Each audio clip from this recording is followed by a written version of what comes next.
Hello दोस्तों, welcome in my द्रवा pharmacy channel. Radhe Radhe आप सभी को।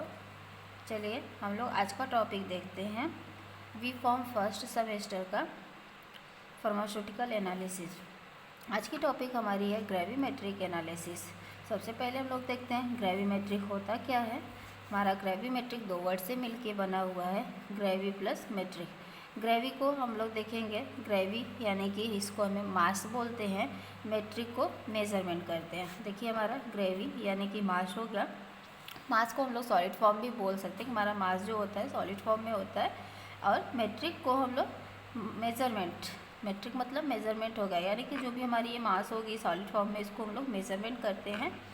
और एनालिसिस तो आप सब जानते हैं कि हमें एनालिसिस करनी रहती है, परीक्षण करना रहता है। The definition of gravimetric analysis. Gravimetric analysis are also known as gravimetric titration, यानी कि हम लोग ग्रेविमेट्रिक एनालिसिस को ग्रेविमेट्रिक टाइट्रेशन भी कहते हैं। आगे देखिए, gravimetric analysis or quantitative analysis is method of analysis in which we determine the quantitative of analyte by measurement of mass। यानी कि जो हमारा ग्रेविमेट्रिक एनालिसिस होता है या क्वांटिटेटिव एनालिसिस भी होता है। क्वांटिटेटिव यानी कि जो उसकी क्वांटिटी होगी, कितनी मात्रा में होगी, ठीक है, इसे हम क्वांटिटेटिव एनालिसिस भी बोलते हैं। यह एक ऐसा मेथड होता है जिसमें कि हम लोग डिटरमाइन करते हैं उसकी क्वांटिटी ऑफ एनालाइट। जो भी हमारी एनालाइट में, यानी कि एनालाइट हम किसे बोलते हैं, तो ये जो हमारा होता है कोनिकल फ्लास्क, इसे हम लोग बोलते हैं एनालाइट। वही कह रहा है कि जो हमारी क्वांटिटी होगी एनालाइट को, उसे डिटरमाइन करना रहता है बाय मेजरमेंट ऑफ मास। कैसे? तो हम लोग जो इसमें ये मेजरमेंट हमारी दी गई रहती है, इसके मास को हम लोग मेजरमेंट करेंगे। आगे देखिए, in gravimetric analysis analyte is converted into precipitate. यानी कि जो हमारा ग्रेविमेट्रिक एनालिसिस होता है, ये एनालाइट को इस कन्वर्टेड हम लोग करते हैं प्रिसिपिटेट में। बताते हैं, जैसे इसका कहने का मतलब है कि देखिए हमारा एनालाइट है, ये एनालाइट को हम लोग कन्वर्ट करते हैं किसमें, प्रिसिपिटेट में। कैसे? देखिए पहले हम लोग प्रिसिपिटेशन देख लेते हैं। प्रिसिपिटेशन और ग्रेविमेट्रिक में रिलेशन क्या है। हमारा जो प्रिसिपिटेशन टाइट्रेशन होता है, इसमें एक हमारा ये टाइट्रेंट होता है, यानी ये ब्यूरेट है, ब्यूरेट को हम लोग टाइट्रेंट बोलते हैं। और ये हमारा कोनिकल फ्लास्क, जिसे कि हम लोग एनालाइट बोलते हैं। यहाँ पे हमारे एनालाइट में एक इंडिकेटर होता है, और टाइट्रेंट और एनालाइट को लेके हम लोग टाइट्रेट करते हैं। ठीक, जब टाइट्रेट करेंगे तो एक हमारा प्रिसिपिटेट बनेगा।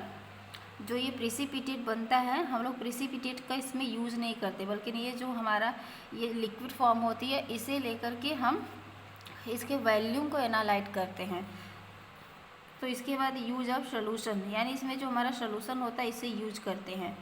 ठीक, और ग्रेविमेट्रिक एनालिसिस में देखिए क्या होता है, इसमें भी हमारा ये टाइट्रेंट हो गया और ये एनालाइट हो गया। टाइट्रेंट और एनालाइट को लेकर के हम लोग टाइट्रेट करेंगे, यानी कि टाइट्रेशन की प्रोसेस करेंगे। और इसमें कोई भी इंडिकेटर नहीं होता है, जबकि हमारे प्रिसिपिटेशन टाइट्रेशन में इंडिकेटर होता है। और दूसरी चीज़ ये, जब हम लोग टाइट्रेट करेंगे तो यहाँ पर एक प्रिसिपिटेट बनेगा। जैसे इसमें हमारा बन रहा था प्रिसिपिटेट, वैसे इसमें बनेगा। तो यहाँ पे, और अगर हमारा प्रिसिपिटेट नहीं बन रहा है तो क्या करेंगे, प्रिसिपिटेटिंग एजेंट को ऐड करेंगे ताकि हमारा ये प्रिसिपिटेट बन जाए। ठीक, तो जब हमारा ये प्रिसिपिटेट बनेगा तो इसे फिल्टर कर लेंगे, ताकि फिल्टर इसलिए करेंगे ताकि हमारा लिक्विड और सॉलिड जो भी है दोनों अलग अलग हो जाए, सेपरेट आउट हो जाए। जब सेपरेट आउट हो जाएंगे तो इस फिल्टर पे जब हम लोग फिल्टर करेंगे तो हमारे पास बचेगा सॉलिड। ठीक है, सॉलिड पार्टिकल्स बचेंगे। जैसे कि छन्नी होती है, छन्नी से जब हम लोग चाय छानते हैं ना, जब चाय छानते हैं तो हमारे पास जो उसमें की मटेरियल होती है तो उस छन्नी में बच जाती है। उसी तरीके से तो उस जो छन्नी में बची हुई पार्टिकल्स, सॉलिड पार्टिकल्स होती हैं, उसे लेकर के हमें आगे का प्रोसेस करना रहता है। तो वही कह रहा है कि यहाँ पे जो हमारे प्रिसिपिटेट बन गए हैं, उसे लेकर के हम लोग उसका यूज करना है, यूज ऑफ प्रिसिपिटेट। हमें यहाँ पे लिक्विड की कोई ज़रूरत नहीं है। और रही बात प्रिसिपिटेट की, तो प्रिसिपिटेट कहते किसे हैं, तो प्रिसिपिटेट यानी कि जान लीजिए एक सॉलिड पार्टिकल्स होगी हमारी और एक लिक्विड पार्टिकल्स होगी। जब हम लोग सॉलिड पार्टिकल्स और लिक्विड पार्टिकल्स को टाइट्रेट करवाते हैं तो वहाँ पे हमारा वाइट कलर के प्रिसिपिटेट मिलते हैं।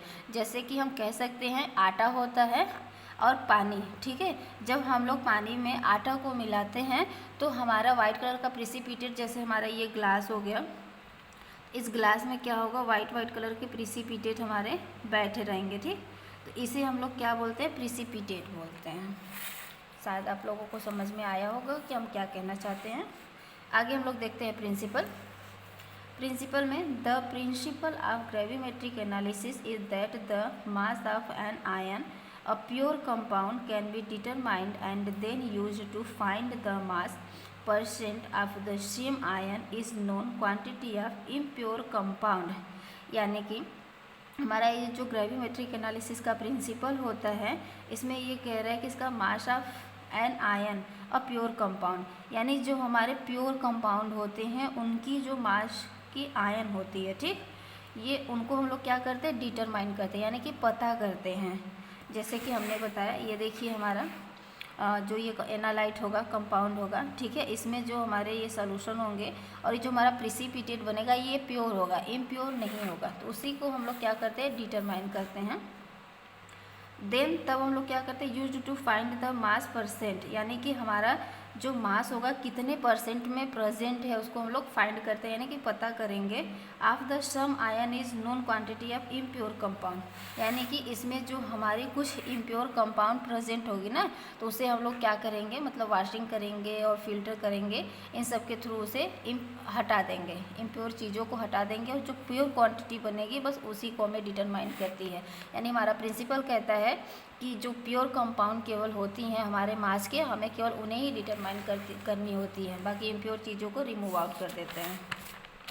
आगे देखिएगा, it is based on the conversion of ion element into an stable and pure compound through precipitation which can be directly weight and quantified. यानी कि ये बेस्ड किस पे होता है, तो जो हमारे आयन होते हैं उनको हम लोग कन्वर्ट कर देते हैं, या एलिमेंट को भी चेंज कर देंगे हम लोग उसमें, into a stable and pure compound. यानी कि ये जो हमारे प्योर कंपाउंड होंगे और स्टेबल कंपाउंड मतलब जैसे मान लीजिए कोई भी इलेक्ट्रॉन होती है हमारी, ठीक, जब तक उसका कंपाउंड कंप्लीट नहीं होता है तब तक हम लोग क्या करते हैं, उसे इलेक्ट्रॉन की ज़रूरत होगी तब तक तो अनस्टेबल रहेगा, लेकिन जैसे ही वह कंप्लीट हो जाएगा तो क्या हो जाएगा, स्टेबल हो जाएगा।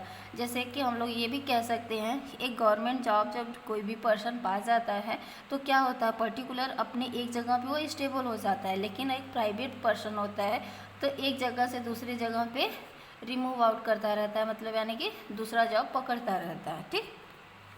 उसी तरीके कह रहा है कि ये स्टेबल हो जाता है और ये pure compound through precipitation which can be directly weight and quantified. जब हम लोग हमारे पास एक प्योर कंपाउंड आ जाएगा तो उसे हम लोग डायरेक्टली वेट करेंगे और उसे क्वान्टिफाइड करेंगे। आगे मेथड देखते हैं, मेथड क्या है इसमें, मेथड ऑफ ग्रेविमेट्रिक एनालिसिस। इसमें हमारा पहला मेथड है प्रिसिपिटेशन ग्रेविमेट्रिक, दूसरा वोलाटाइजेशन ग्रेविमेट्रिक, तीसरा है इलेक्ट्रोग्रेविमेट्रिक, ठीक।